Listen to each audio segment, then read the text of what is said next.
জমজমের পানিতে ইয়া সালাম উপরে ফু দিয়ে ঘরে ছিটিয়ে দিলে কি হয়? জমজমের পানিতে কিন্তু অনেক বরকত রয়েছে, এটা কিন্তু আমরা অনেকেই জানি। নবীজি সাল্লাল্লাহু আলাইহি সাল্লাম যখন মেরাজে গিয়েছিলেন তখন তার ওপেন হার্ট সার্জারি হয়েছিল। হযরত জিবরাইল আলাইহিস সালাম তার ওপেন হার্ট সার্জারি করে কল্পটাকে বের করে তিনি এই জমজমের পানি দ্বারা এটাকে ধৌত করেছিলেন।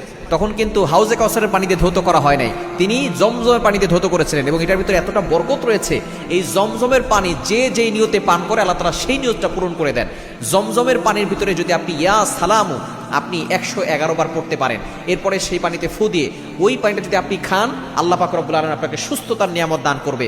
এবং ঘরে ছিটিয়ে দিলে আল্লাহ পাক রব্বুল আলামিন ঘরের সকল অশান্তি দূর করবেন।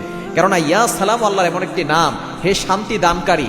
আপনি এটা যদি বারবার পরে জমজম পানিতে ফু দিয়ে ঘরে ছিটিয়ে দেন, ঘরের ভিতরে অনেক সময় অশান্তি থাকে, স্বামী স্ত্রীর ভিতরে ঝগড়া, একজন আরেকজনকে দেখতে পারে না, যত ধরনের সমস্যা দেখা যাচ্ছে ঘরে আসলেই হয়। দেখা যাচ্ছে ঘরের বাইরে ভালো থাকে, ঘরের ভিতরে সমস্যা।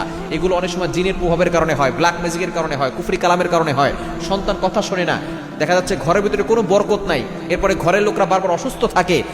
এই আমলটা যদি আপনি করতে পারেন, জমজমের পানিতে ইয়া সালামু 111 বার, আগে পরে আপনি অবশ্যই 3 বার করে দুরূদ শরীফ পড়ে নেবেন, এরপরে আমলটা করবেন, ঘরে ছিটিয়ে